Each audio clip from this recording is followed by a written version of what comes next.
suiciders to kill innocent life, who had relations with Zarqawi. Imagine what the world would be like with him in power. The idea is to try to help change the Middle East. Now look, part of the reason we went into Iraq was the main reason we went into Iraq at the time was we thought he had weapons of mass destruction. It turns out he didn't, but he had the capacity to make weapons of mass destruction. But I also talked about the human suffering in Iraq, and I also talked the need to advance a freedom agenda. And so my answer to your question is that imagine a world in which Saddam Hussein was there, stirring up even more trouble in a part of the world that had so much resentment and so much hatred that people came and killed 3,000 of our citizens.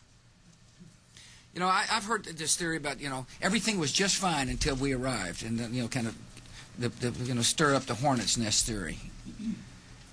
It just doesn't hold water as far as I'm concerned.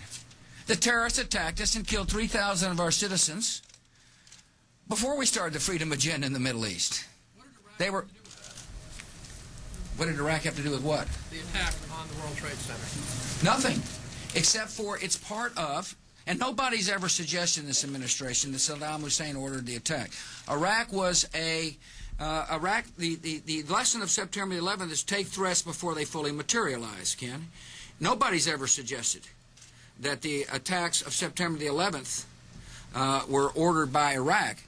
I have suggested, however, that resentment and the lack of hope create the breeding grounds for terrorists who are willing to use suiciders to kill to achieve an objective. I have made that case. And one way to defeat that, defeat resentment, is with hope. And the best way to do hope is through a form of government. Now, I said going